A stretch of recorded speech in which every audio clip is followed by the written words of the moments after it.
اعوذ باللہ من الشیطان الرجیم بسم اللہ الرحمن الرحیم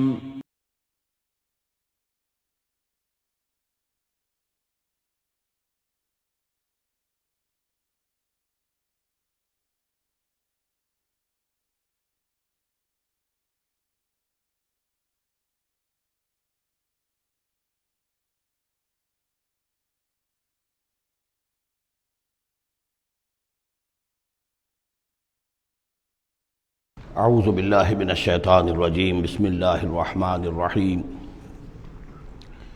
وَلَئِن شِئْنَا لَنَذْهَبَنَّ بِالَّذِي أَوْحَيْنَا إِلَيْكَ ثُمَّ لَا تَجِدُ لَكَ بِهِ عَلَيْنَا وَكِيلًا إِلَّا رَحْمَةً مِّن رَّبِّكَ إِنَّ فَضْلَهُ كَانَ عَلَيْكَ كَبِيرًا۔ اور اے نبی اگر ہم چاہیں تو جو چیز ہم نے آپ کی جانب وحی کی ہے، یعنی یہ قرآن حکیم، اسے ہم آپ سے سلب کر لیں، لے جائیں، آپ کے سینے سے محو کر دیں اسے۔ خطاب بظاہر حضور سے ہے، اصل میں یہ لوگوں کو بتایا جا رہا ہے کہ ان کا جو مقام ہے، یہ خود بھی کہتے ہیں کہ میں انسان ہوں، مجھ پر اللہ کی طرف سے وحی آئی ہے، میں نے کوئی دعویٰ نہیں کیا، نہ خدائی کا دعویٰ کیا ہے، نہ میں نے یہ کہا ہے کہ میں فرشتہ ہوں، یہ اللہ کی دین ہے، اللہ کی عطا ہے جو وحی انہیں عطا ہوئی ہے۔ تو گویا کہ اسی بات کو مؤکد کرنے کا یہ ایک اسلوب ہے، ہم چاہیں تو جو چیز ہم نے انہیں دی ہے جب چاہیں سلب کر سکتے ہیں۔ ثم لا تجد لک بہ علینا وکیلا، اور پھر آپ نہ پائیں گے اپنے پاس کوئی ایسی ہستی کہ جو دوبارہ آپ کو وہ حاصل کروا دے۔ الا رحمۃ من ربک، اگر نہ ہوتی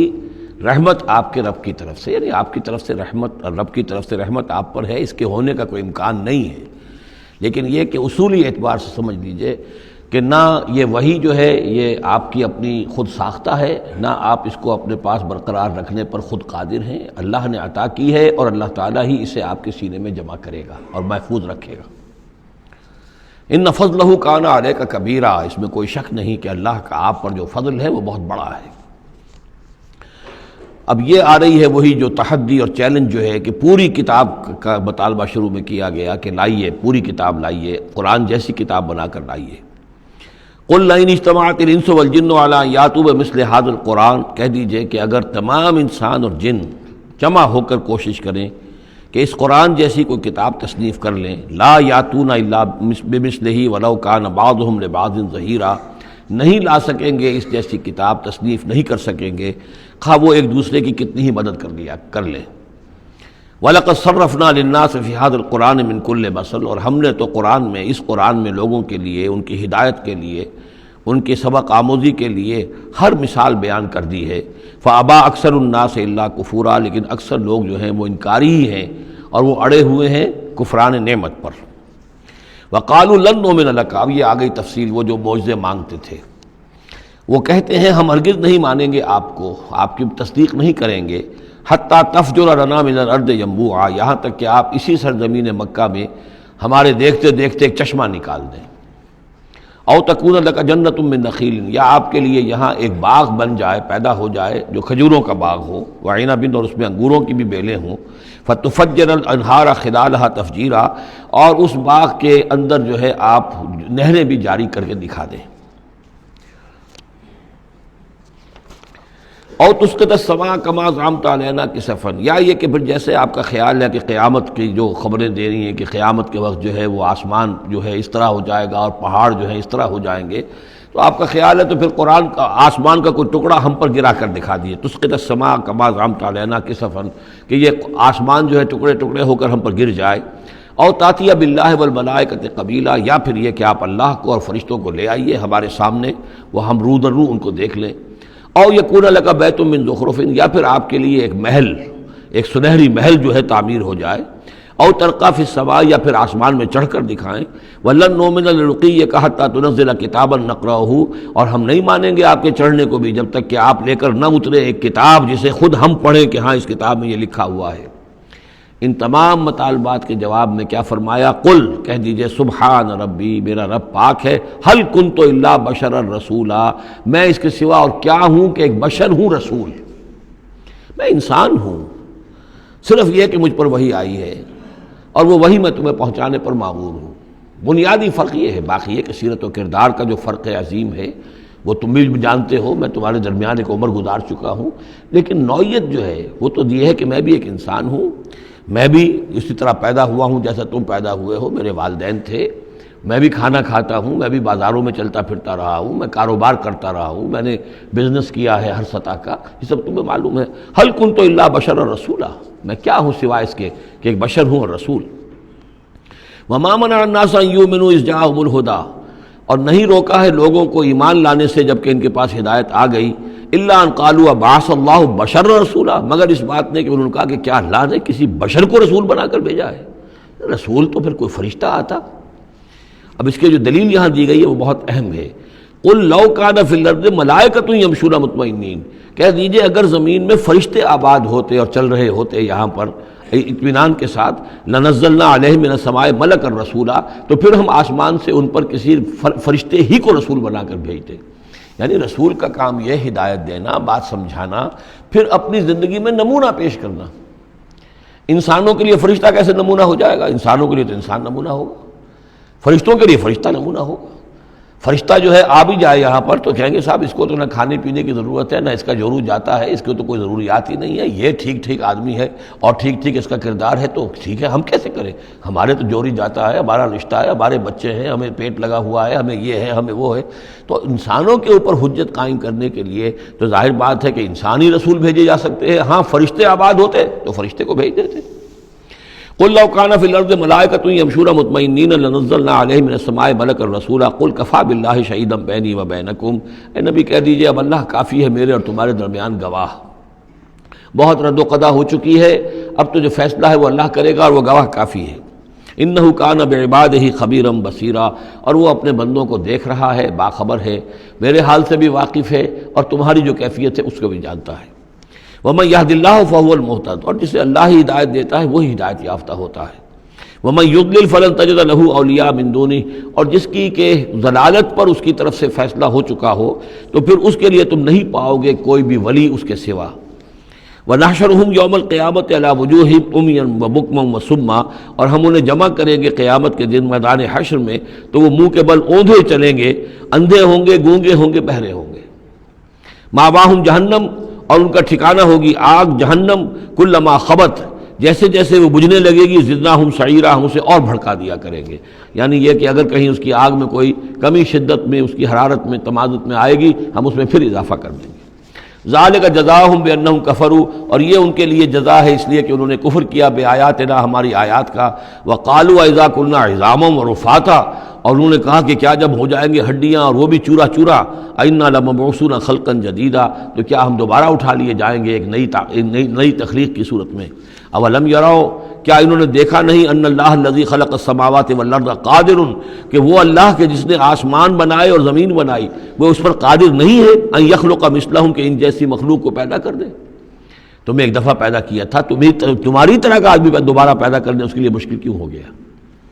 وَجَعَلَ لَهُمْ أَجَلًا لَا رَيْبَ فِيهِ، اور ان کے لیے وہ معین کر دے ایک وقت معین جس میں کوئی شک نہیں، کسی طرح کا ریب اور شک نہیں۔ فَأَبَى الظَّالِمُونَ إِلَّا كُفُورًا، تو یہ ظالم جو ہیں یہ تو انکاری ہیں اور سوائے کفران نعمت کے اور ان آیات الہیہ کے کفر کے کوئی اور روش اختیار کرنے کو تیار نہیں ہے۔ قل لو انتم تملکون خزائن رحمت ربی، اے نبی ان سے کہہ دیجئے اگر تمہارے ہاتھ میں اختیار ہوتا میرے رب کے کی رحمت کے خزانوں کا، اذا لامسکتم خشیۃ الانفاق، تو تم ان سب خزانوں کے دروازے بند کر دیتے، انہیں روک کر رکھتے کہ کہیں خرچ نہ ہو جائے، تمہارے اندر تو اس قدر بخل ہے۔ وکان الانسان قتورا، انسان ہے بہت ہی دل کا تنگ۔ وَلَقَدْ آتَيْنَا، آپ دیکھیے اس سورہ مبارکہ کا پہلا رکوع جو تھا اس میں بھی بنی اسرائیل کی تاریخ،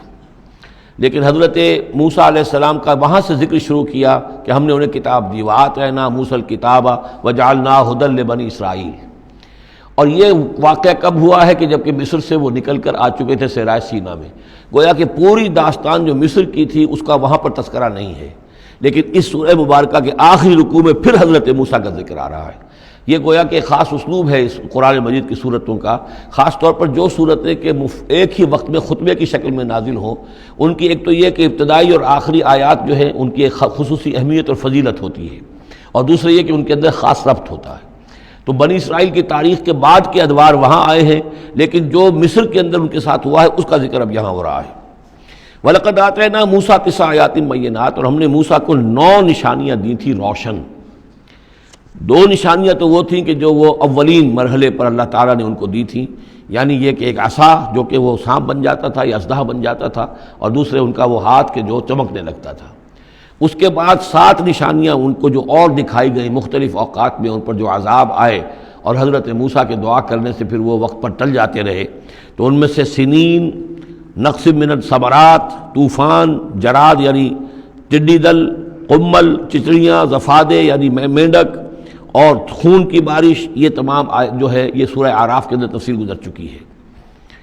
لقد آتینا موسیٰ 9 آیات بینات فصل بنی اسرائیل اذ جاءہم، تو ذرا پوچھ لو ان بنی اسرائیل سے کہ جب موسیٰ ان کے پاس آئے،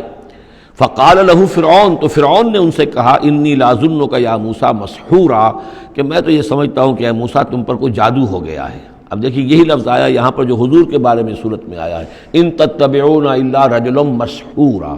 تم نہیں پیروی کر رہے ہو مگر ایک ایسے شخص کی جس کے اوپر سحر ہو گیا ہے۔ یہی بات کہی گئی تھی حضرت موسیٰ علیہ السلام سے۔ فرعون نے کہا انی لاظنک یا فرعون مسحورا، اے فرعون میں تو یہ سمجھتا ہوں کہ تم پر جادو ہو گیا ہے۔ قال لقد علمت ما انزل هؤلاء الا رب السماوات والارض، اب ظاہر بات ہے کہ یہ حضرت موسیٰ علیہ السلام ہے، ویسے بھی جلالی مزاج تھا ان کا، پھر یہ فرعون جس سے یہ مکالمہ ہو رہا ہے ان کے چھوٹے بھائی کے مانند بھی تھا، تو اس کے اسی انداز میں بات کر رہے ہیں، اس میں تنتنا وہی ہے۔ لقد علمت، تجھے خوب معلوم ہے، ما انزل هؤلاء، نہیں اتارا ہے ان نشانیوں کو، الا رب السماوات والارض، مگر اسی نے کہ جو آسمانوں اور زمین کا مالک ہے، بصائر، سجھانے کے لیے، دکھانے کے لیے، تمہاری آنکھیں کھولنے کے لیے۔ وَإِنِّي لَأَظُنُّكَ يَا فِرْعَوْنُ مَصْبُورًا، اور اے فرعون تو سمجھتا ہے کہ مجھ پر جادو ہو گیا ہے، اب میں یہ سمجھتا ہوں کہ تو تباہی اور ہلاکت کے کنارے تک پہنچ چکا ہے، اب تیری بربادی اور تیری ہلاکت یقینی ہے۔ فَأَرَادَ أَن يَسْتَفِزَّهُم مِّنَ الْأَرْضِ، تو فرعون نے ارادہ کیا کہ انہیں اکھاڑ پھینکے زمین سے، یعنی جو بھی اس نے شکل اختیار کی تھی کہ لڑکوں کو قتل کرو اور لڑکیوں کو زندہ رکھ لو، ظاہر بات ہے قوم کے استحصال کا اور اس کو ختم کرنے کا اس سے اور زیادہ عمدہ ذریعہ کیا ہو سکتا ہے۔ فَأَغْرَقْنَاهُ وَمَن مَّعَهُ جَمِيعًا، تو غرق کر دیا ہم نے اس کو اور اس کے جتنے بھی لوگ اس کے ساتھ تھے ان سب کو۔ وَقُلْنَا مِن بَعْدِهِ لِبَنِي إِسْرَائِيلَ اسْكُنُوا الْأَرْضَ، اور پھر ہم نے کہہ دیا بنی اسرائیل سے ان کے اس کے بعد کہ اب زمین میں تم آباد ہو جاؤ۔ فَإِذَا جَاءَ وَعْدُ الْآخِرَةِ جِئْنَا بِكُمْ لَفِيفًا، جب پھر اگلا وعدے کا وقت آئے گا، پچھلے وعدے کا وقت آئے گا تو ہم لے آئیں گے تمہیں سب کو سمیٹ کر۔ یہ وعد الآخرہ سے مراد اکثر و بیشتر تو لیا گیا آخرت کا وعدہ، جب قیامت آئے گی، یعنی تم زمین میں رہو، قیامت آئے گی تم سب کو ہم جھاڑو پھیر کر جمع کریں گے، سب کے سب جمع ہوں گے، ایک میدان حشر میں آئیں گے، سب کے سب جمع ہو جائیں گے، جیسے کہ کہیں جو ہے وہ باغ میں جو ہے جھاڑو دی جاتی ہے اور سب کو جمع کر لیا جاتا ہے، تنکوں وغیرہ کو، جئنا بکم لفیفا، تم سب کو لپیٹ کر لے آئیں گے۔ لیکن میرا گمان یہ ہے کہ اس کے اندر اشارہ ہے اس بات کی طرف کہ جو ڈائسپورا کا پیریڈ جو چل رہا تھا بنی اسرائیل کی تاریخ کا، جو شروع ہوئے حضور کی بعثت کے وقت جو ہے 500 برس ہو چکے تھے، اور جب یہ صورت نازل ہو رہی ہے تو گویا کہ 550 برس ہو چکے تھے ان کے ڈائسپورا کو، اس لیے کہ 40 برس کی عمر میں تو حضور پر وحی شروع ہوئی ہے اور کم سے کم 10-12 سال اور بیت چکے ہیں۔ 550 برس سے وہ نکال دیے گئے تھے سرزمین فلسطین سے، اور وہ منتشر ہو گئے تھے پوری زمین میں، کوئی کہیں کوئی کہیں کوئی کہیں، لیکن اشارہ کیا جا رہا ہے کہ جب آخرت کا وقت قریب آئے گا تو تم سب کو سمیٹ کر لے آئیں گے، جیسے کہ آج ان کو جھاڑو پھیر کر پوری دنیا میں یہودیوں کو فلسطین میں جمع کیا جا رہا ہے، اس لیے کہ ان کا جو آخری جو انجام ہے، جس سزا کے یہ مستحق ہو چکے تھے حضرت مسیح علیہ السلام کو رد کر کے، اور جس سزا کی مزید توثیق ہو گئی جبکہ انہوں نے حضور پر بھی ایمان لانے سے انکار کر دیا، تو اب یہ کنڈیمڈ پرزنرز کے مانند ہے کہ اب ان کی سزا تو ہو چکی ہے لیکن اس کی ایگزیکیوشن ابھی باقی ہے۔ وہ ایگزیکیوشن جو ہے ان قریب وہ وقت آنے والا ہے کہ جب ان کی ایگزیکیوشن ہوگی، اور ظاہر بات ہے پوری دنیا میں پھیلے ہوئوں کے لیے وہ ایگزیکیوشن جو ہے اس کے بجائے بہتر شکل یہ کہ ان کو سمیٹ کر لے آیا جائے۔ تو در حقیقت یہ گریٹر اسرائیل کا قیام جو بھی ہو رہا ہے، اسرائیل تو قائم ہو گیا ہے اور عین ممکن ہے کہ گریٹر اسرائیل بھی قائم ہو جائے جیسا کہ ان کا نقشہ ہے، لیکن یہ کہ وہ ان کا گریٹر گریو یارڈ بنے گا، پھر بالآخر حضرت مسیح ہی زمین پر دوبارہ نازل کیے جائیں گے اور انہی کے ذریعے سے اس قوم کی ہلاکت ہوگی آخری۔ تو جب وہ وقت آئے گا قیامت کے وعدے کا تو پھر ہم تمہیں لے آئیں گے سمیٹ کر، پوری دنیا میں سے جھاڑو پھیر کر تمہیں سب کو ایک جگہ جمع کر لیں گے۔ واللہ عالم۔ اب اس کے بعد پھر اس سورہ مبارکہ کی آخری آیات میں قرآن مجید کا تذکرہ جو ہے بڑے شاندار الفاظ میں ہے۔ وَبِالْحَقِّ أَنزَلْنَاهُ وَبِالْحَقِّ نَزَلَ۔ اس کو تو جب تک اس طرح زور دے کر نہ پڑھا جائے تو اس کا جو اصل جو ہے اس کا اثر وہ ظاہر نہیں ہوتا۔ اس قرآن کو ہم نے حق کے ساتھ نازل کیا ہے اور یہ حق کے ساتھ نازل ہوا ہے۔ یہ بالکل ایسے ہی ہے جیسے کہ سورۃ طارق میں ہے وما هو بالهزل انه لقول فصل وما هو بالهزل۔ یہ قرآن اب قول فیصل بن کر نازل ہوا ہے، جیسے کہ حضور نے فرمایا، حضرت عمر رضی اللہ تعالیٰ عنہ راوی ہے کہ ان اللہ یرفع بہذا الکتاب اقواما ویضع بہ آخرین۔ اب اللہ تعالیٰ اسی کتاب کی بدولت قوموں کو اٹھائے گا، مسلمانوں کو اٹھایا، عروج پر پہنچایا، اور اب ہم مسلمانوں نے اسے ترک کر دیا تو ہمیں زمین پر گرا دیا ہے۔ خار از محجوری قرآن شدی شکوہ سنجے گردش دوران شدی، اے چو شبنم برزمی افتندئی در بغل داری کتاب زندگی۔ وبالحق انزلناہ وبالحق نزل وما ارسلناک الا مبشرا ونذیرا۔ اور اے نبی ہم نے نہیں بھیجا ہے آپ کو مگر بشارت دینے والا اور نذیر بنا کر، خبردار کرنے والا۔ وقرآنا فرقناہ،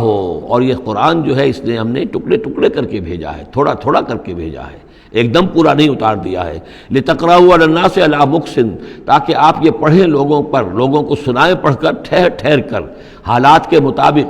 جن حالات سے کہ آپ کی دعوت اور تحریک گزر رہی ہو اسی کی مناسبت سے آیات نازل ہوں۔ سابقہ رسولوں کے حالات میں سے بھی جو واقعات کے اس دور کے ساتھ مناسبت رکھنے والے ہیں انہی کا تذکرہ کیا جائے۔ وَنَزَّلْنَاهُ تَنزِيلًا، اور ہم نے اس کو اتارا ہے تھوڑا تھوڑا کر کے۔ قُلْ آمِنُوا بِهِ أَوْ لَا تُؤْمِنُوا، اے نبی کہہ دیجئے تم اس پر ایمان لاؤ خواہ نہ لاؤ۔ ان الذین اوتوا العلم من قبلہ، یقیناً وہ لوگ جنہیں اس سے پہلے علم دیا گیا تھا،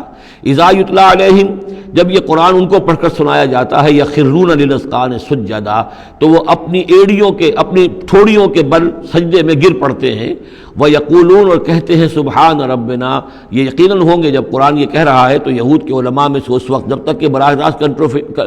جو کنفرنٹیشن نہیں ہوئی تھی، حضور ابھی مدینے نہیں آئے تھے، دور دور سے خبریں آ رہی تھیں، تو بعض لوگ ہوں گے کہ جو دل کے اندر ان کے یہ نیکی کے جذبات جو ہیں وقتی طور پر اٹھے ابھرے، اور انہوں نے قرآن مجید کو پہچان کر پھر یہ کہ وہ سجدے میں گرے اللہ کے سامنے۔ وَيَقُولُونَ سُبْحَانَ رَبِّنَا إِن كَانَ وَعْدُ رَبِّنَا لَمَفْعُولًا، اور وہ کہتے ہیں پاک ہے ہمارا رب، اور یقیناً ہمارے رب کا وعدہ تو پورا ہو کر رہنا ہی تھا۔ اللہ کا تو وعدہ تھا، اللہ نے کہا تھا کہ ایک آخری نبی میں بھیجوں گا، اللہ نے کہا تھا اس کے منہ میں اپنا کلام ڈالوں گا۔ یہ کتاب استثناء جو ہے ڈیٹرانومی، اس کا باب جو ہے 18، اس کی 18 اور 19ویں آیات کے اندر ہے کہ میں ان کے بھائیوں میں سے اے موسیٰ تیرے مانند ایک نبی اٹھاؤں گا، ان کے بھائیوں میں سے، بنی اسرائیل کے بھائی بنی اسماعیل، ان میں سے تیرے مانند ایک نبی اٹھاؤں گا اور اس کے منہ میں اپنا کلام ڈالوں گا، اور وہ لوگوں سے وہی کچھ کہے گا کہ جو میں اسے بتاؤں گا۔ اب اس کی مصداق آ گیا، ان کان وعد ربنا لمفعولا، یقیناً ہمارے رب کا وعدہ تو پورا ہونا ہی تھا۔ وَيَخِرُّونَ لِلْأَذْقَانِ يَبْكُونَ، اور وہ گر پڑتے ہیں اپنی ٹھوڑیوں کے بل روتے ہوئے۔ وَيَزِيدُهُمْ خُشُوعًا، اور ان کے اندر خشوع اور خضوع کے اندر اضافہ ہو جاتا ہے۔ آیت سجدہ ہے، سجدہ کر لیجئے۔ کہ عظیم خزانے ہیں معرفت خداوندی کے اور توحید ربانی کے۔ اسی طرح کی 2 آیات آئیں گی سورہ کہف کے آخر میں۔ قُلِ ادعوا اللَّهَ أَوِ ادعوا الرَّحْمَٰنَ، کہو کہ چاہے اللہ کہہ کر پکار لو اور چاہے رحمان کہہ کر پکار لو۔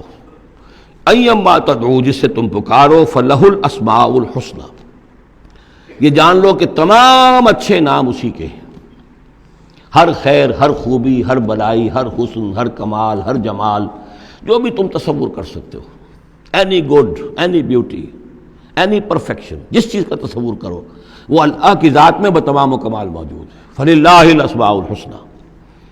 قل ادعوا اللہ أو ادعوا الرحمن ایما تدعوا فلہ الاسماء الحسنی ولا تجہر بصلاتک ولا تخافت بہا۔ اور جب اس سے تم سرگوشی کیا کرو، مناجات کیا کرو نماز پہ، تو نہ تو اپنی آواز بہت پست رکھو اور نہ ہی اس کو بہت زیادہ بلند کرو۔ وابتغ بین ذالک سبیلا، بلکہ اس کے بین ایک روش اختیار کرو۔ آخری آیت جو ہے یہ یوں سمجھیے کہ اپنے مضمون کی مناسبت کے اعتبار سے تو واقعتاً یہ ہے کہ یہ سورہ اخلاص کے تقریباً ہم وزن آیت ہے۔ 5 انداز سے اس میں اللہ تعالیٰ کی توحید اور عظمت کا بیان ہے ایک آیت میں۔ قل الحمدللہ، کہیے کل حمد، کل شکر اللہ کے لیے، الذی لم یتخذ ولدا، دوسری بات جس نے کہ کسی کو اپنی اولاد نہیں بنایا، نہ بیٹا نہ بیٹی، لم یلد ولم یولد، سورہ اخلاص۔ ولم یکن لہ شریک فی الملک، نمبر 3 اس کا کوئی ساجی نہیں ہے بادشاہی میں، تنہا مالک ہے، مالک الملک، کوئی اختیار کسی کے پاس نہیں ہے۔ چوتھی بات وَلَمْ يَكُنْ لَهُ وَلِيٌّ مِّنَ الذُّلِّ، اس کا کوئی ولی کمزوری کی وجہ سے نہیں ہے۔ تم دوستیاں نبھاتے ہو، پالتے ہو اس لیے کہ تمہیں ضرورت ہوتی ہے، دوست وقت پہ کام آئے گا۔ تم اس کی کبھی کوئی ناجائز بات بھی ماننے پہ مجبور ہو جاتے ہو، دوست ہے اس کی بات کیسے ٹال دوں، اس لیے کہ دل میں یہ ہوتا ہے کہ کبھی مجھے بھی اس سے کوئی بات منوانی پڑے گی، ضرورت ہو سکتا ہے۔ اللہ کو کوئی احتیاج نہیں، تمہاری دوستیوں کے ساتھ تمہاری احتیاجیں، تمہاری کمزوریاں بھی وابستہ ہیں۔ اللہ کی دوستی ہے لیکن اس کی کسی کمزوری کی بنیاد پر نہیں، یہ تصور ذہن سے نکال دو۔ لہذا اللہ پر کوئی دھونس نہیں جما سکتا، اللہ سے کوئی بات کوئی جبرن جو ہے اپنی طاقت کے بل پر بنوا نہیں سکتا۔ اور سب سے بڑی پھر 5ویں بات وَكَبِّرْهُ تَكْبِيرًا، اس کی تکبیر کرو جیسے کہ تکبیر کا حق ہے۔ اور تکبیر کرو کہ میں نے ترجمہ کیا ہے، تکبیر کہنے سے صرف نہیں ہو جاتی، اللہ اکبر کہنا جو ہے یہ تو صرف ایک پہلا درجہ ہے۔ ہم نے کہا اللہ بڑا ہے، اللہ کو بڑا کرو جیسا کہ بڑا ہونا چاہیے۔ تمہاری پارلیمنٹ میں اس کی بڑائی مانی جائے، طے ہو اس پارلیمنٹ کے اوپر تلوار لٹکی ہوئی ہے، کتاب و سنت کے خلاف کوئی قانون سازی یہاں نہیں ہو سکتی، تب معلوم ہوا کہ اس پارلیمنٹ میں اللہ بڑا ہے۔ تمہاری عدالت کے اندر اللہ بڑا ہو، معلوم ہو کہ اللہ کے قوانین کے خلاف یہاں کوئی فیصلہ نہیں ہو سکتا۔ وَمَن لَّمْ يَحْكُم بِمَا أَنزَلَ اللَّهُ فَأُولَٰئِكَ هُمُ الْكَافِرُونَ، جب تک اس پر عمل نہیں ہوتا اللہ بڑا کہاں ہے؟ اللہ کو تو آپ نے مسجدوں میں بند کر دیا، مسجدوں میں رہو بس، یہاں ہم تیری تکبیر بھی کریں گے، جو بھی ہے، جو بھی ہم کچھ تسبیح تحمید کرتے رہیں گے، بازار سے باہر نہ، مارکیٹ میں بھی کوئی اور چیز بڑی ہے، گھر میں بھی بیوی بڑی ہے، کیا کریں بیوی نہیں مانتی، کیا کریں جی عورتیں نہیں مانتی، بات تو واقعی غلط ہے، آپ جو کہہ رہے ہیں بات صحیح ہے لیکن کیا کریں عورتیں نہیں مانتی، کون بڑا ہے؟ بڑا تو پھر اللہ نہیں ہے۔ کبرہ تکبیرا، اسے بڑا کرو جیسے کہ بڑا کرنے کا حق ہے۔ تو یہ 5 اسلوب ہیں اس میں کہ جو توحید کے بیان ہوئے ہیں۔ سورۃ الکہف، بسم اللہ الرحمن الرحیم، الحمد للہ الذی انزل علی عبدہ الکتاب ولم یجعل لہ عوجا۔ یہ پوائنٹ میں نوٹ کرا چکا ہوں کہ آخری آیت کیا تھی؟ قل الحمد للہ، کہو کل حمد اللہ کے لیے ہے۔ یہ آخری آیت تھی سورہ بنی اسرائیل کی، اور سورہ کہف کی آیت شروع ہو رہی ہے الحمد للہ الذی، گویا کہ اس حکم کی تعمیل جو ہے اس سے آغاز ہو رہا ہے اس سورہ مبارکہ کا۔ اس کو میں نے کہا تھا یہ انٹر لاکڈ ہیں دونوں صورتیں جو ہیں، جیسے آتا ہے تورات میں کہ حضرت یعقوب اپنے بھائی عیسو کی ایڑیاں پکڑے ہوئے تولد ہوئے، یہ جڑواں پیدا ہوئے تو 2 بھائی عیسو اور یعقوب۔ عیسو بڑے تھے، یعنی بڑے اسمانی میں جو بھی ہوتے ہیں جڑواں، ان میں جو پہلے جس کی ولادت ہو جائے وہ بڑا ہوتا ہے، چاہے 2 منٹ کا فرق ہو 5 منٹ کا فرق ہو۔ تو اس کی ولادت کے بعد پھر حضرت یعقوب، تو عقب کہتے پیچھے کو، پیچھے آنے والا، یعقوب اس لیے ان کا نام پڑ گیا ہے کہ یہ پچھلا ہے، جو پہلا تھا وہ عیسو تھا۔ عیسو کے بارے میں کچھ معلوم نہیں، ان کی اولاد وغیرہ کدھر گئی، بہرحال وہ ایک علیحدہ بحث ہے۔ تو اسی طریقے سے یہ سورہ کہف جو ہے گویا کہ سورہ بنی اسرائیل کی ایڑیاں پکڑے ہوئے قرآن مجید میں وارد ہو رہی ہے۔ اس میں آپ دیکھیے الحمدللہ الذی انزل علی عبدہ، وہی اللہ تعالیٰ نے اللہ کے اپنے رسول کی جو نسبت ہے اس کو عبد کے نمایاں کیا ہے، کتاب نازل کی ولم یجعل لہ عوجا، اور اس میں کوئی کجی نہیں رکھی، قیما، سیدھی، ٹھیک ٹھیک، روشن، مبین، لینذر بأسا شدیدا۔ اب یہ ہے لفظ جو بہت زیادہ غور کرنے کے قابل ہے۔ اس کتاب کے حضور پر نزول کے مقاصد میں سے ایک یہ بھی ہے خبردار کر دیں ایک بہت بڑی آفت سے۔ ویسے باسن جب واحد آتا ہے تو عام طور پر اس کے معنی جنگ ہوتے ہیں، جب جمع میں آتا ہے تو سختی، مصیبت، بھوک، فاقہ، یہ سارے بأسا۔ آیت البر میں بھی ہم نے پڑھا والصابرین فی البأساء والضراء وحین البأس۔ بأسا جب جمع میں آیا ہے تو فقر و فاقہ، تکلیف، مصیبت، اور حین الباس جنگ کے وقت۔ تو ان دونوں کو ذہن میں رکھیے،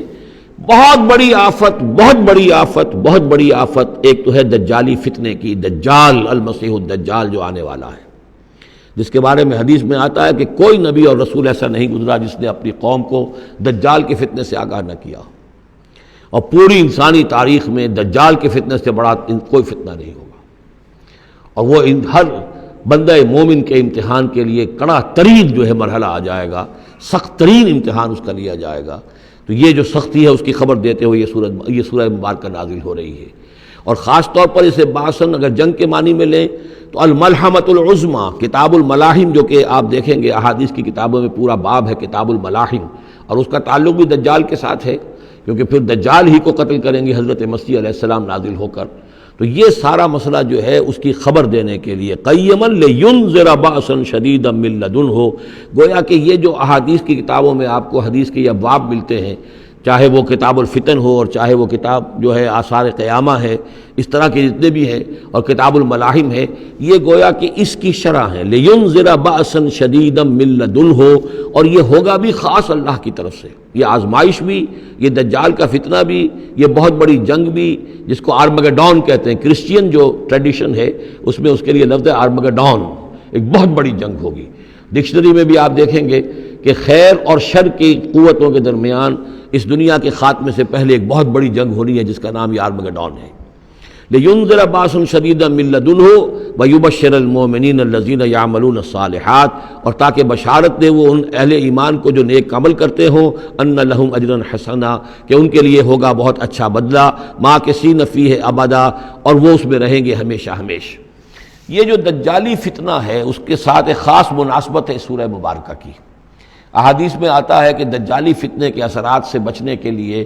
اس سورہ مبارکہ سے ذہنی اور قلبی رشتہ مفید ہے، اس کی تلاوت کرتے رہنا، خاص طور پر جمعے کے روز.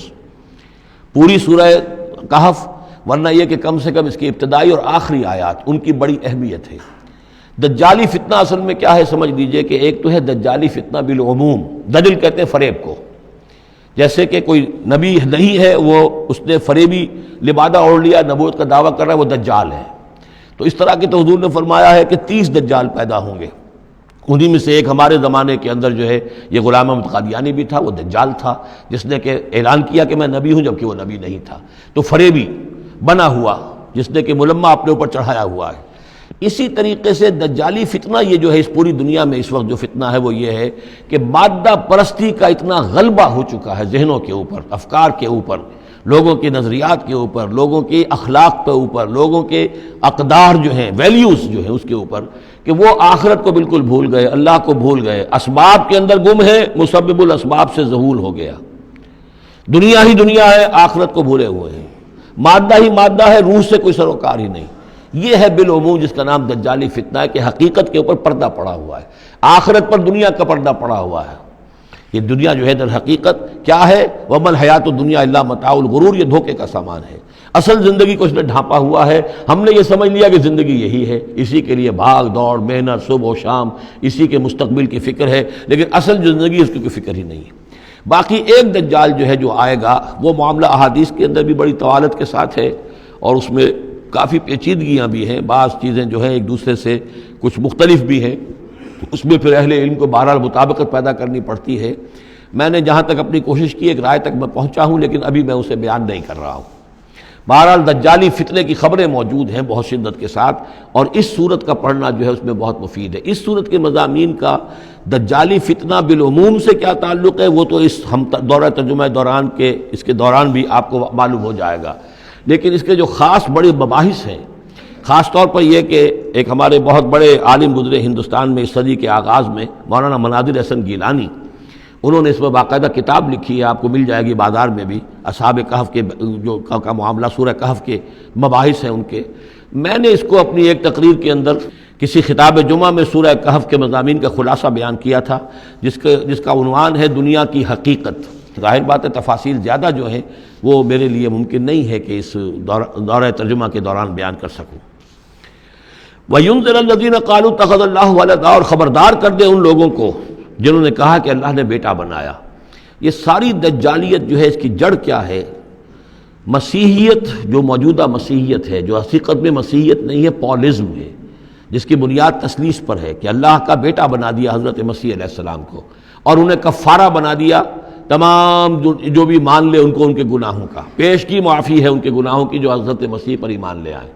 اور نمبر 3 شریعت ساقط کر دی، اور نمبر 4 سارا اختیار جو ہے وہ پوپ کے ہاتھ میں دے دیا گیا کہ تم جو چاہو جس چیز کو چاہو حلال کرو، جس چیز کو چاہو حرام کر دو. ان چیزوں نے مل کر نفس مذہب کو اس قدر قابل نفرت شے بنا دیا کہ یورپ کے عوام کے اندر مذہب کے خلاف شدید نفرت پیدا ہو گئی. چنانچہ اس کے بعد جب مسلمانوں کے زیر اثر وہاں پر علم پھیلا ہے، ہسپانیہ کی یونیورسٹیوں سے علوم اور فنون جو ہیں یہ فرانس اور اٹلی اور جرمنی کے نوجوان آتے تھے اور وہاں آ کر وہ قرطبہ اور غرناطہ اور طلیطلہ کی یونیورسٹیوں سے پڑھ کر جاتے تھے. تو ان کے زیر اثر جو ایک ریفرمیشن شروع ہوئی،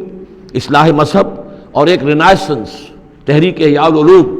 وہ جو اصل تو تحریک تھی اس بات کی کہ انسان علم کی طرف دوبارہ رجوع کرے، لیکن یہ کہ وہ علم جب آگے بڑھا ہے تو وہاں پہ عیسائیت کے خلاف جو رد عمل تھا اس کی وجہ سے اس میں مذہب کی دشمنی جو ہے اس تحریک کے اندر خود بخود شامل ہو گئی. تو مذہب سے بیزاری، روحانیت کا انکار، آخرت سے بالکل بے پرواہی اور اس کا بھی انکار،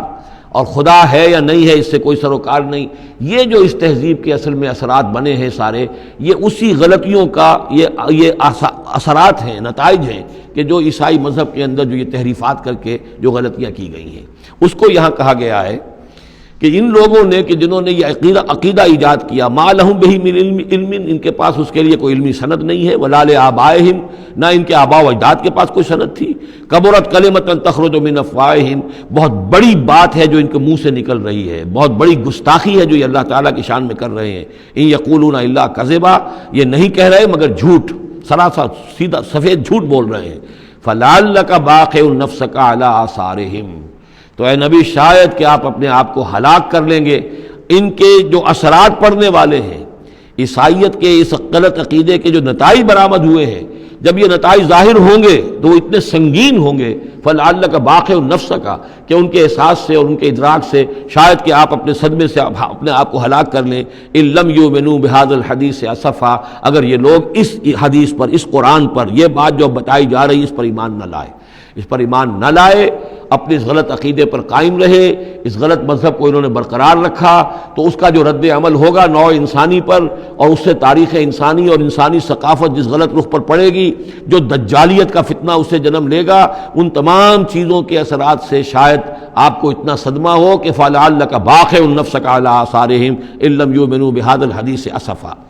انا جعلنا ما علی الارض زینۃ لہا، ہم نے زمین کے اوپر جو کچھ ہے اسے اس کا گہنا بنا دیا ہے، بناؤ سنگھار بنا دیا ہے، زینت بنا دیا ہے. یہ آپ نوٹ کر لیجئے، لفظ زینت اور زمین میں اس کی زیبائش اور آرائش، یہ اس سورہ مبارکہ کا عمود ہے. یعنی اس کو اتنا کھبا دیا ہے نگاہوں میں اللہ نے کہ آخرت سے خود بخود انسان غافل ہو جاتا ہے. یہ پردہ پڑ گیا ہے، چمک دمک ہے، یہ کاریں ہیں، یہ بلڈنگیں ہیں، یہ کوٹھیاں ہیں، یہ عالیشان عمارتیں ہیں، یہ کیا کچھ اس کی جو یوں سمجھیے پومپ اینڈ شو جو ہے اس وقت دنیا کا. اور ظاہر بات ہے امریکہ میں جا کر دیکھیے تو جو کچھ یہاں دیکھ رہے ہیں اس سے 10 گنا 100 گنا 1000 گنا آپ کو نظر آئے گا، عقلیں دنگ ہو جاتی ہیں. نتیجہ کیا نکلتا ہے کہ انسان یہ سمجھتا ہے کہ اصل شے یہی مادہ ہی ہے، اصل ہدایت پہ یہی لوگ ہیں، یہی لوگ ہیں صحیح معنی میں کہ جنہوں نے واقعتاً علم حاصل کیا ہے. لہٰذا ان کی غلط تہذیب، ان کا غلط تمدن، ان کے تمام غلط ثقافت کے معاملات کے بھی ہم اسی طریقے سے پیروی کر رہے ہیں. یہ سارا مسئلہ جو ہے وہ اس لیے ہے کہ یہ چمک دمک دنیا کی جو زیبائش اور آرائش اس سے ہم متاثر ہیں. انا جعلنا ما علی الارض زینۃ لہا، جو کچھ زمین کے اوپر ہے اسے ہم نے اسے اس کے لیے بناؤ سنگھار بنا دیا، لنبلوہم، تاکہ ہم آزمائیں ان کو، ایہم احسن عملا، کون ہے ان میں سے اچھے عمل کرنے والا. یعنی اب یوں دیکھیے وہ شعر جو ایک ہے، اگرچہ ذرا تھوڑا سا شان باری تعالیٰ کے اعتبار سے تو شاید اتنا مناسب نہ ہو، لیکن یہ کہ مفہوم کو ادا کرتا ہے کہ رخ روشن کے آگے شمع رکھ کر وہ یہ کہتے ہیں ادھر آتا ہے دیکھیں یا ادھر پروانہ جاتا ہے. ایک طرف ذات باری تعالیٰ ہے اور ایک طرف یہ دنیا ہے، اس کی چمک دمک ہے. اب یہ پروانہ جو ہے یہ انسان، اس کا امتحان ہے، آیا یہ اللہ اور آخرت کی طرف جا رہا ہے یا دنیا کی طرف اور دنیا کی زیبائش اور آرائش کی طرف جا رہا ہے. جو زیبائش اور آرائش کی طرف چلا گیا وہ گیا، وہ تباہ و برباد ہو گیا. فقط خسر خسرانا مبینہ. اور جس نے اس دنیا کی زیبائش اور آرائش اس سے منہ موڑ کر وہ جو حقیقت جو اصل حسن ازلی ہے اللہ تعالیٰ کا اور اس کا جو جلال اور کمال ہے اور جو آخرت کی نعمتیں ہیں ان کو اختیار کر لیا، وہ کامیاب ہو گیا. تو امتحان اتنا ہی ہے کہ رخ روشن کے آگے شمع رکھ کر وہ یہ کہتے ہیں ادھر جاتا ہے دیکھیں یا ادھر پروانہ آتا ہے. وَإِنَّا لَجَاعِلُونَ مَا عَلَيْهَا صَعِيدًا جُرُزًا، اور یہ کہ جو کچھ بھی اس پر ہے ہم ایک وقت آئے گا کہ اس کو بنا کر رکھ دیں گے جیسے کہ میدان جس میں سے کہ فصل کاٹ لی گئی ہو. جب قیامت ہوگی کیا ہوگا یہاں پر، اسی زمین کو نہ یہاں پہ کوئی وہ پہاڑ رہ جائیں گے، کوٹ کوٹ کر چپٹی کر دی جائے گی، نہ یہ آپ کے پاس جو ہے وہ اسکائی اسکریپرز رہ جائیں گے، نہ یہ اعلیٰ شان عمارتیں ہوں گی، کچھ نہیں ہوگا، یہ سب برابر ہوگا جیسے کہ کسی کھیت کے اندر سے فصل کاٹ دی جاتی ہے تو اب وہ پڑا ہوتا ہے ویران۔ وَإِنَّا لَجَاعِلُونَ مَا عَلَيْهَا صَعِيدًا جُرُزًا، ہم اسے کر کے چھوڑیں گے ایسا کھیت کہ جہاں پر چورا پڑا ہوا ہو، صرف بچا کھچا جو ہے وہ اس کا توڑی کا، اور کچھ نہ ہو۔ ام حسبت ان اصحاب الکہف والرقیم کانوا من آیاتنا عجبا، اب یہاں سے اصحاب کہف کی بات شروع ہو رہی ہے، کیونکہ پوچھوایا تھا یہودیوں نے اصحاب کہف کون تھے۔ کیا تم سمجھتے ہو کہ اصحاب الکہف والرقیم، رقیم جو ہے ان کی تختی تھی ایک جس کے اوپر ان کے حالات لکھ کر، جو ان کے ایک جو کہف تھی ان کی غار جو تھی اس کے اوپر لگا دی گئی تھی، تو انہیں اصحاب الکہف بھی کہتے ہیں، اصحاب الرقیم بھی کہتے ہیں، یہ دونوں انہیں ایک ہی گروہ کے نام ہیں۔ کیا وہ تمہارے خیال میں ہماری بڑی عجیب آیات میں سے تھا؟ یعنی واقعتاً بات تو ایک غیر معمولی تھی، لیکن حقیقت میں ہمارے ہاں تو ہماری تخلیق میں، ہماری صنائی میں اس سے ہزاروں گنا زیاددہ عجیب باتیں ہوتی ہیں، ہمارے لیے تو وہ کوئی شے ہے ہی نہیں کسی بھی درجے میں، تم سمجھتے ہو کہ شاید وہ بہت بڑی بات ہے۔ یہ سابق کہف کا جو قصہ ہے، اب میں سمجھتا ہوں کہ پورے وثوق کے ساتھ ہم کہہ سکتے ہیں کہ یہ قصہ کیا تھا۔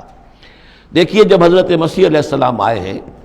تو یہ پورا علاقہ جو ہے فلسطین کا، اور یہاں پہ جو آپ نے تبلیغ کی ہے، تو یہ اس وقت رومن امپائر کا ایک حصہ تھا، اگرچہ مقامی طور پر ایک لوکل بادشاہ جو تھا یہودی وہاں پر حکومت کر رہا تھا، لیکن وہ پپٹ تھا، اصل میں تو حکومت جو تھی رومیوں کی، جو رومی تھے بت پرست۔ اور اس کے بعد چونکہ انہوں نے بغاوت کی، حضرت مسیح تو اٹھا لیے گئے سن 30 عیسوی کے آس پاس یا 33 عیسوی کے آس پاس، لیکن اس کے بعد جو ہے ان یہودیوں نے بغاوت کی رومیوں کے خلاف، جس کے نتیجے میں سن 70 عیسوی میں ٹائٹس رومی نے تو ان کی حکومت بھی ختم کی اور بیت المقدس کو برباد کیا، یروشلم کو تباہ کیا، 1,33,000 یہودیوں کو قتل کیا اور ان کو بھیج دیا، نکال دیا وہاں سے باہر۔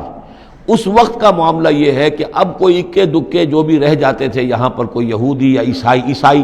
یہودیوں کو تو نکال دیا، عیسائی رہ گئے، لیکن عیسائیوں پر بھی بہت ظلم ہوتا تھا۔ یہ موحد تھے، حضرت عیسیٰ کے ماننے والے، وہ بت پرست تھے۔ تو اس زمانے میں کہیں بادشاہ کوئی تھا، ڈیسیس یا دقیانوس جس کو کہتے ہیں، اس کے زمانے میں کچھ جو عیسائی تھے حضرت عیسیٰ پر ایمان رکھنے، آج کے عیسائیوں پر قیاس نہ کیجئے، جو نصارہ تھے، حضرت عیسیٰ کو ماننے والے جو موحدین تھے، ان میں سے کچھ نوجوانوں کی پیشی ہوئی بادشاہ کے دربار میں۔ انہوں نے کہا کہ تم اپنے نئے دین سے اگر باز نہیں آؤ گے، اتنے دن کی مہلت تمہیں دی جا رہی ہے تو تمہیں سولی چڑھا دیا جائے گا، بس مہلت دی جا رہی ہے، جاؤ غور کر لو، سوچ لو۔ ان لوگوں نے آ کر سوچا کہ اب نہ تو ہمارے لیے یہ ممکن ہے کہ ہم مقابلہ کر سکیں، چلو کسی غار میں چھپ جاتے ہیں، دیکھیں اللہ تعالیٰ کیا کرتا ہے ہمارے لیے۔ وہ ایک غار میں جا کر چھپ گئے، اور غار میں جا کر چھپے ہیں تو اللہ نے انہیں وہاں پر سلا دیا، موت طاری نہیں کہ سلا دیا۔ اللہ کروٹ بھی بدلواتا رہا، ان کے لیے سارا کچھ بندوبست کیا، اللہ کی قدرت میں تھا۔ حضرت عزیر کو 100 برس کے لیے مار دیا تھا، موت کے بعد ان کو دوبارہ زندہ کر دیا۔ لیکن یہ کہ ان کا معاملہ یہ ہے کہ ان کو وہاں پر جو ہے تقریباً 300 برس یہ وہاں پر پڑے رہے اس غار کے اندر۔ غار کی شکل کچھ خاص ایسی تھی کہ ادھر آنا جانا لوگوں کا تھا ہی نہیں، اور یہ ہے جو موجودہ ترکی کے علاقے میں شہر ایفسس ہے ایک، اس کے آس پاس ہیں اس طرح کے غار، جیسے اجنٹا کے غار ہندوستان کے مشہور ہیں، ایسے ہی وہاں بھی غاروں کا سلسلہ ہے، اور ہیں بھی وہ ایسے کہ ان کے دہانے جو ہیں وہ ہیں شمال کی جانب، تو دھوپ ان میں براہ راست نہیں جاتی، صرف یہ کہ ریفلیکٹڈ لائٹ تو آتی ہے، لیکن یہ کہ براہ راست دھوپ نہیں جاتی، تو ایک طرح کا اندھیرا سا اس کے اندر، ٹوائی لائٹ جسے آپ کہہ لیں، وہ رہتا ہے سارا دن۔ وہاں پر یہ 300 برس تک سوتے رہے۔ اس 300 برس کے عرصے میں یہ ہوا کہ رومن امپائر جو ہے اس نے خود عیسائیت اختیار کر لی۔ 300 عیسوی کے اندر کانسٹنٹائن جو تھا ایمپرر، وہ عیسائی ہو گیا، اب پوری امپائر جو عیسائی ہو گئی۔ اب اس کے زمانے میں اس کے بعد تھیوڈوسیس ہے ایک، 446 عیسوی میں یہ تھا، اس کے زمانے میں اللہ تعالیٰ نے ان لوگوں کو جگایا 300 برس کے بعد۔ اب یہ سمجھ رہے ہیں کہ وہی زمانہ ہے، وہی کفار کی حکومت ہے، وہی مشرکین ہے۔ اب انہوں نے ڈرتے ڈرتے اپنے کسی ایک آدمی سے کہا، بھائی جاؤ یہ لے کے سکہ لے کر جاؤ چاندی کا، اور کچھ نہ کچھ کھانے پینے کے لیے لے کر آؤ، دیکھنا لیکن اس طرح ہو کہ ہمارا پتہ نہ چل جائے کہ ہم یہاں چھپے ہوئے ہیں۔ وہاں جو گئے انہوں نے وہ سکہ پیش کیا، اور کہا یہ سکہ تمہارے پاس کہاں سے آیا؟ یہ تو بہت پرانا سکہ ہے، تو 400 سال پرانا، 300 سال پرانا سکہ کہاں سے لے آئے تمہیں کوئی خزانہ ملا ہے؟ بہرحال اس حوالے سے اب وہ جو ہے وہ پکڑے گئے، ان کی حالت جو ہے وہ جو بات سامنے آ گئی، لیکن جب بات سامنے آ گئی تو اب ان کا تو بہت یعنی وہ عزت کی گئی، اس لیے کہ اب تو جو ان کا مذہب تھا در حقیقت پوری مملکت کا مذہب وہی ہو چکا تھا، تو صورتحال تو تبدیل ہو چکی ہے۔ پھر یہ کہ اس کے بعد تفصیل معلوم نہیں ہے کہ غالباً وہ جا کر اپنی اسی غار میں وہ سو گئے ہیں یا دوبارہ اللہ نے ان پر وہیں پر موت طاری کر دی ہے، اس کا دروازہ بند کر کے اور اس پر ایک تختی لگا دی گئی ہے۔ یہ اصحاب کہف ہے۔ گبن کی جو ہے decline and fall of Roman empire, اس میں بھی یہ 7 سلیپرز، 7 سونے والے، ان کی کہانی موجود ہے۔ یہ چیز جو ہے گویا کہ رومن لٹریچر کے اندر موجود تھی، اس کا جو ذکر موجود تھا، اور قرآن مجید میں یہ امتحاناً سوال کیا گیا حضور سے، تو اس کا جواب دیا گیا کہ یہ 300 برس تک کچھ لوگوں کو سلا دینا، یہ اللہ تعالیٰ کے نزدیک تو کوئی بڑی بات نہیں ہے، تمہارے نزدیک ام حسبت ان اصحاب الکہف والرقیم کانوا من آیاتنا عجبا اذ ابى الفتية الى الکہف، جبکہ وہ نوجوان آئے اپنے اس غار میں، فقالوا، اور انہوں نے کہا ربنا آتنا من لدنک رحمتا، پروردگار اب خاص اپنے خزانہ فضل سے ہمارے لیے رحمت کا بندوبست فرما، وہیئ لنا من امرنا رشدا، اور ہمارے لیے ہمارے معاملے کے اندر جو ہے وہ کوئی عافیت کا بندوبست فرما، فضربنا علی آذانہم، تو ہم نے تھپکی دے دی ان کے کانوں پر، فی الکہف سنین عددا، اسی وہ غار کے اندر جو ہے وہ سوتے رہے کئی سال۔ ابھی یہاں اس بات کو نہیں چھیڑا کتنے سال، سنین عددا، متعدد سال وہ سوتے رہے۔ ثم بعثناہم، پھر ہم نے انہیں اٹھایا، لنعلم ای الحزبین احصیٰ لما لبثوا امدا، تاکہ ہم دیکھیں کہ 2 گروہوں میں سے کس کو صحیح معلوم ہے کہ کتنے عرصے وہ وہاں رہے تھے۔ اس کا ذکر آگے آ جائے گا 2 گروہوں سے مراد کیا ہے۔ نحن نقص علیک نبأہم بالحق، اے نبی ہم آپ کو ان کا یہ قصہ سنا رہے ہیں، بیان کر رہے ہیں ان کے حالات حق کے ساتھ، صحیح بلا کم و کاسٹ۔ انہم فتیۃ آمنوا بربہم، وہ چند نوجوان تھے جو ایمان لائے اپنے رب پر، توحید کے ساتھ ایمان لانے والے، وزدناہم ہدی، اور ہم نے ان کی ہدایت میں اور اضافہ فرمایا، وربطنا علی قلوبہم، ہم نے ان کے دلوں کو ڈھارس دی، مضبوطی دی، دلوں کے اندر ثبات پیدا کر دیا، اذ قاموا، جب وہ بادشاہ کے دربار میں کھڑے ہوئے، اور جیسے کبھی حضرت ابراہیم علیہ السلام نے بات کی تھی اسی طرح ڈٹ کر انہوں نے بات کی، اذ قاموا فقالوا، اور انہوں نے کہا ربنا رب السماوات والارض، ہمارا رب تو وہ ہے جو آسمانوں اور زمین کا رب ہے، ہم کسی اور رب کو ماننے کے لیے تیار نہیں، کسی اور دیوی کو، کسی دیوتا کو، کسی بت کو ہم ماننے کو تیار نہیں۔ لن ندعو من دونہ الہا لقد قلنا اذا شططا، ہم اس کے ایک الہ کے سوا کسی اور کو پکارنے کے لیے تیار نہیں ہیں، ہم نے اگر ایسی کوئی بات کہی تو یہ تو عقل سے بہت دور کی بات ہو جائے گی۔ ہؤلاء قوم اتخذوا من دونہ آلہہ، یہ جو ہماری قوم ہے اس نے اس بہت سے آلہہ جو ہیں اختیار کر لیے ہیں اللہ کے سوا، انہوں نے اختیار کر لیے ہیں بہت سے آلہہ اس کے سوا، لولا یاتون علیہم بسلطان بین، تو کیوں نہیں وہ پیش کرتے ان کے اوپر کوئی دلیل، کوئی سند، کوئی اللہ کی طرف سے اتاری ہوئی سند ہو، کوئی آسمانی کتاب ہو۔ فمن ازلم ممن افترى علی اللہ کذبا، تو کون ظالم ہوگا اس شخص سے بڑھ کر کہ جس نے اللہ تعالیٰ کی طرف جھوٹ گھڑ کر منسوب کر دیا۔ تمہارے لیے اب مہلت صرف چند دن کی ہے، اس میں تم فیصلہ کر لو، اگر تم اپنے دین سے واپس نہیں پھرو گے اور ہمارے دین میں واپس نہیں آؤ گے، اپنے دین کو چھوڑ کر نئے دین کو، تو تمہیں ہم ہلاک کر دیں گے۔ اب یہ وہاں سے جا کر مشورہ کر رہے ہیں، وَإِذْ اعْتَزَلْتُمُوهُمْ، اور دیکھو جب تم نے اب ان سے اپنے آپ کو علیحدہ کر لیا ہے، وَمَا يَعْبُدُونَ إِلَّا اللَّهَ، اور ان ہستیوں کو بھی تم نے چھوڑ دیا جن کی وہ پرستش کرتے ہیں اللہ کے سوا، فَآوُوا إِلَى الْكَهْفِ، تو اب آؤ کسی کھو میں، کسی غار میں پناہ لے لیں، يَنشُرْ لَكُمْ رَبُّكُم مِّن رَحْمَتِهِ، تمہارا رب تمہارے لیے وہاں کوئی رحمت کا سامان کر دے گا، وَيُهَيِّئْ لَكُم مِّنْ أَمْرِكُم مِّرْفَقًا، اور تمہارے معاملے کے اندر اللہ تعالیٰ خاص اپنی طرف سے کوئی نرمی اور کوئی آسائش کا سامان پیدا فرما دے گا۔ وَتَرَى الشَّمْسَ إِذَا طَلَعَت تَزَاوَرُ عَنْ كَهْفِهِمْ ذَاتَ الْيَمِينِ، اور تم دیکھو کہ سورج جب طلوع ہوتا تھا تو وہ ان کی اس غار سے کنی کتراتا ہوا داہنی طرف نکل جاتا تھا، یعنی براہ راست دھوپ جو ہے اس میں نہیں آتی تھی۔ وَإِذَا غَرَبَتْ، جب ڈوبتا تھا، تَقْرِضُهُمْ ذَاتَ الشِّمَالِ، تو بھی وہ کنی کترا جاتا تھا بائیں طرف، تو گویا کہ سورج جو ہے یوں جا رہا ہے اور اس غار کا جو منہ ہے وہ شمال کی طرف ہے، لہذا براہ راست جو ہے داہنی طرف سے ہو کر بائیں طرف سے ہو کر سورج نکل گیا، دھوپ جو ہے براہ راست اس پر نہیں آ رہی۔ اسی اصول پر آج کل جو بڑی بڑی بلڈنگز بنتی ہیں جو کارخانوں کی اور ملز کی، اس میں یہ نارتھ لائٹ شیلز بنائے جاتے ہیں، ایسے شیل روف کی ہوتے ہیں کہ جس میں پھر جو روشنی جو ہے وہ نارتھ کی طرف سے لیتے ہیں، کیونکہ ہمارے ہاں جو سورج ہے وہ کبھی بھی نارتھ میں نہیں جاتا، لہذا جو ہے سورج براہ راست کبھی نہیں آئے گا بلکہ انڈائریکٹ لائٹ آئے گی۔ وَهُمْ فِي فَجْوَةٍ مِّنْهُ، اور وہ جو اس غار تھی اندر سے کھلی تھی، اس کھلی غار کے اندر جا کر وہ لیٹ گئے، سو گئے۔ ذالک من آیات اللہ، یہ اللہ کی نشانیوں میں سے ہے، من یہد اللہ فہو المہتد، جس کو اللہ ہدایت دیتا ہے وہی ہے کہ جو ہدایت یافتہ ہوتے ہیں، ومن یضلل فلن تجد لہ ولیا مرشدا، اور جس کو اللہ تعالیٰ گمراہ کر دے، جس کی گمراہی کا فیصلہ فرما دے، پھر اس کے لیے تم نہیں پاؤ گے کوئی بھی جو حمایتی ہو، مددگار ہو، اس کو راہ پر لانے والا۔ وَتَحْسَبُهُمْ أَيْقَاظًا، صورتحال ایسی تھی کہ تم اگر اس کو دیکھتے تو یہ سمجھتے کہ وہ جاگ رہے ہیں، وَهُمْ رُقُودٌ، حالانکہ وہ سو رہے ہیں۔ وَنُقَلِّبُهُمْ ذَاتَ الْيَمِينِ وَذَاتَ الشِّمَالِ، ہم ان کو کروٹیں بھی دلواتے رہے، داہنی طرف بھی بائیں طرف بھی، تاکہ یہ کہ وہ بیڈ سورز نہ ہو جائیں، ہم جدید اصطلاح میں اگر استعمال کریں تو کروٹ بھی دلوا رہا ہے اللہ تعالیٰ۔ اللہ تعالیٰ کو ہر قدرت حاصل ہے، اس کے فرشتے معمور ہیں جو کر رہے ہیں، نرسنگ بھی ہو رہی ہے۔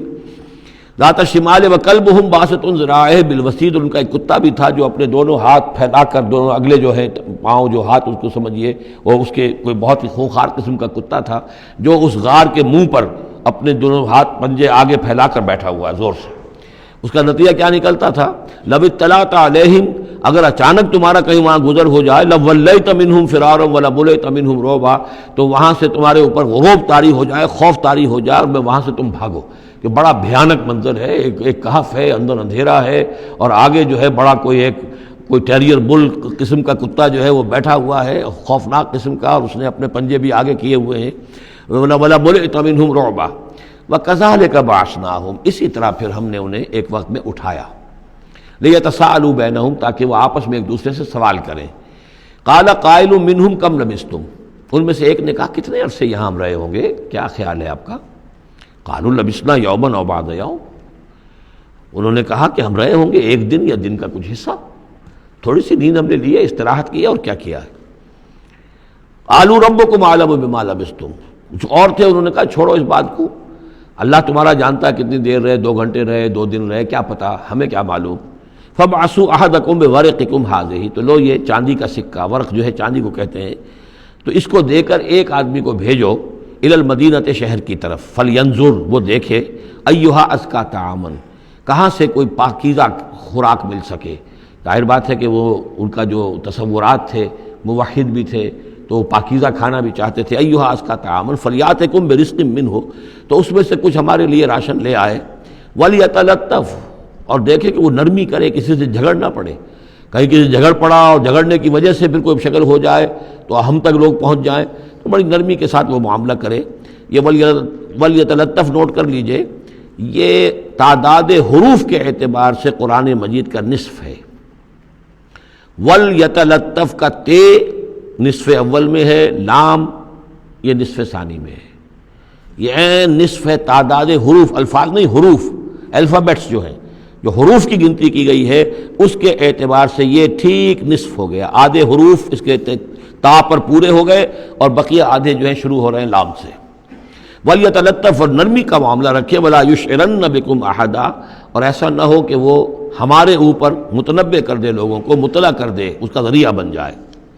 إِن يَظْهَرُوا عَلَيْكُمْ، اگر وہ تمہارے اوپر غالب آ گئے اور قابو پا لیا انہوں نے تم پر، يَرْجُمُوكُمْ، یا تو تمہیں رجم کر دیں گے، اب سنسار کر دیں گے، او یعیدوکم فی ملتہم، یا تمہیں مجبور کریں گے اور اپنی ملت میں، اپنے دین میں وہ واپس لے جائیں گے۔ ولن تفلحوا اذا ابدا، اور اگر ایسا ہو گیا تو پھر ہمیشہ کہ تم فلاح سے دور ہو جاؤ گے، پھر نہیں پا سکو گے فلاح کبھی بھی۔ وکذالک اثرنا علیہم، اس طرح ہم نے مطلع کر دیا ان لوگوں پر، یعنی اب وہاں کے لوگوں نے، شہر کے لوگوں کو مطلع ہو گئے کہ یہ لوگ، ظاہر بات ہے کہ بڑا ایک چرچا ہو گیا ہوگا یہ کون ہے۔ اب اس نے بات بتائی، پھر وہ آئے تو معلوم ہوا کہ ہاں واقعتاً کہ ان کے حالات، کوئی 7 آدمی ہوتے تھے ایک زمانے میں، اور وہ کہیں روپوش ہو گئے تھے، گم ہو گئے تھے، کہیں نہیں ملے تھے، پوری مملکت میں تلاش کیا گیا تھا، پھر ان کے حالات ایک تختی کے اوپر لکھ کر جو ہے وہ خزانے میں رکھ دیے گئے تھے، وہ تختی کہیں نکلوائی گئی، 300 برس سے زائد پرانی بات تھی، اس کے اوپر وہ قصہ پورا کا پورا لکھا ہوا مل گیا، تو وہ ساری چیز جو ہے وہ بات کھل گئی۔ وَكَذَلِكَ عَثَرْنَا عَلَيْهِمْ، اور اس طرح ہم نے یہ بات ظاہر کر دی ان پر، لِيَعْلَمُوا، اب اس سے کیا کیا چیزیں واضح ہوئیں؟ ان وعد اللہ حق وان الساعۃ لا ریب فیہا، اللہ کا وعدہ سچا ہے اور یہ کہ قیامت کے بارے میں کوئی شک نہیں ہو سکتا، آتیۃ لا ریب فیہا، وہ آ کر رہے گی۔ اس لیے کہ جب 300 برس تک ایک آدمی سویا رہ سکتا ہے اور پھر وہ اٹھ گیا تو کیا مشکل ہے اللہ کے لیے کہ وہ جو مر چکے ہوں ان کو دوبارہ زندہ کر دے۔ اذ یتنازعون بینہم امرہم، اب وہ ان کے بارے میں آپس میں جھگڑنے لگے کہ کیا کرنا چاہیے ان کا معاملہ۔ وہ تو جا کر اپنی غار کے اندر دوبارہ سو گئے، اور اب اللہ نے ان کے اوپر موت جو ہے حقیقی موت وارد کر دی۔ اب کیا کرنا چاہیے؟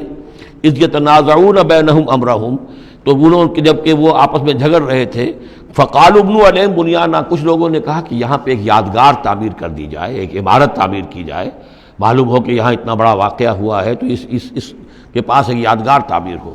ربہم اعلم بہم، ان کا رب ان سے اب بہتر واقف ہے۔ قال الذین غلبوا علی امرہم، تو جن لوگوں کی بات مانی گئی، جو غالب آئے اپنی رائے کے اعتبار سے، انہوں نے یہ کہا لنتخذن علیہم مسجدا، کہ اب ہم یہاں پر ایک مسجد تعمیر کریں گے ان کی یاد میں۔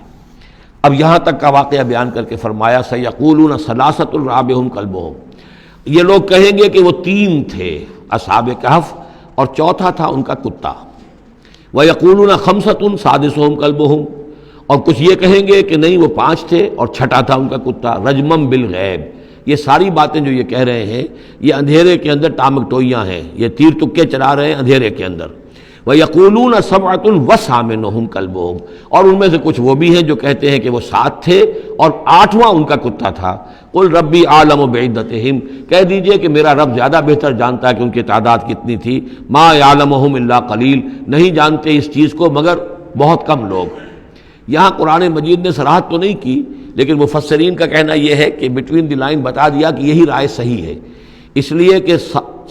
ثلاثۃ رابعہم کلبہم، خمسۃ سادسہم کلبہم، درمیان میں واو نہیں ہے، لیکن سبعۃ وثامنہم کلبہم اس کے اندر جو ہے زور ہے۔ دوسرے یہ کہ جب وہ جاگے تھے تو ایک نے سوال کیا تھا کتنے دن ہم رہے ہوں گے، پھر جواب میں 3 نے کہا تھا 1 دن، یا اس کا کچھ حصہ، اس لیے کہ 3 سے کم پر جمع کا اطلاق نہیں ہو سکتا۔ قالو جو ہے صیغہ جمع کا ہے، 3 سے کم پر نہیں، 2 ہوتے تو قالا ہوتا۔ اسی طریقے سے پھر جنہوں نے یہ کہا کہ چھوڑو اس مسئلے کو اور کسی کو بھیجو کھانا لانے کے، وہ بھی کم سے کم 3 تھے، اس لیے کہ وہ بھی قالو کے لفظ کے ساتھ ہے، تو 3 جمع 3 اور ایک پوچھنے والا، وہ 7 بن گئے۔ ویسے یہ کہ گبن کی کتاب میں بھی میں نے آپ کو بتایا 7 سلیپرز، یہ گویا کہ ان کی ہاں بھی جو ٹریڈیشنز ہیں ان کی روایات جو تاریخی چلی آ رہی ہیں، ان میں یہ کہانی کے طور پر یہ چیز موجود ہے ان کے لٹریچر کے اندر۔ تو گویا کہ اللہ نے تائید اسی کی ہے، لیکن یہ کہ اس میں جھگڑنے کی ضرورت کیا ہے؟ فلا تمہارے فیہم الا مران ظاہرا، تو اس معاملے کے اندر اے نبی آپ ان سے کچھ زیادہ جھگڑیے مت۔ ولا تستفت فیہم منہم احدا، اور نہ ہی ان چیزوں کے بارے میں ان میں سے کسی سے پوچھیے، اس لیے کہ یہ چیزیں ایسی نہیں ہیں، اسی میں ہمارے لیے ہدایت ہے۔ جو چیز دینی اعتبار سے اہم نہ ہو، اور جو خاص طور پر جو ہمارے لیے جو اصل مسئلہ اس وقت ہے، اقامت دین کی جد و جہد اصل مسئلہ، اس کے اعتبار سے جس کی اہمیت نہ ہو، اس کے بارے میں زیادہ چھان بین کرنا، زیادہ بحث و نظام میں پڑھنا جو ہے وقت ضائع کرنا ہے، بلکہ وہ اپنی اس جد و جہد کو نقصان پہنچانے والی بات ہے۔ فلا تمہارے فیہم الا مران ظاہرا ولا تستفت فیہم منہم احدا ولا تقولن لشیء، یہ بہت اہم واقعہ آ رہا ہے یہاں۔ اس واقعے میں حضور صلی اللہ علیہ وسلم سے ایک سہو ہو گیا تھا۔ جب یہ سوالات کیے گئے تو حضور نے فرمایا ٹھیک ہے میں اس کا جواب دے دوں گا، تم آنا۔ اور یہ کہ انشاءاللہ نہیں کہا، کل تم آنا میں تمہیں جواب دے دوں گا، انشاءاللہ نہیں کہا، صاف ہو گیا، غلطی ہو گئی۔ لیکن یہ کہ اللہ تعالیٰ نے جن کے جتنے رتبے بلند ہوتے ہیں پھر ان کی سختی بھی اتنی ہوتی ہے، جن کے رتبے ہیں سوا ان کی سوا مشکل ہے۔ ہم عام طور پر یہ باتیں کہتے رہتے ہیں ہمارے لیے اللہ نے کیا گرفت کرنی ہے کہ ان کی کوئی حیثیت ہی نہیں، کوئی مقام ہی نہیں، لیکن یہ کہ جو بلند مقام والا ہو اور وہ بغیر انشاءاللہ کہہ دے کہ کل یہ ہو جائے گا اور انشاءاللہ نہ کہے تو اس پر پھر گرفت ہو گئی۔ تو حضور کی کئی دن گزر گئے کہ جبرائیل نہیں آئے، اور آپ کے لیے پھر ایک مشکل پیدا ہو گئی، گویا کہ مخالفین نے تالیاں پیٹنی ہوگی کہ لو بس فیل ہو گئے، ناکام ہو گئے اس امتحان کے اندر، جو ہے وہ تو اب یہ کامیاب نہیں ہو پائے۔ اس کے بعد جبرائیل آئے، یہ واقعات بھی لے آئے، ساتھ ہی یہ ہدایت بھی لائے۔ وَلَا تَقُولَنَّ لِشَيْءٍ إِنِّي فَاعِلٌ ذَلِكَ غَدًا،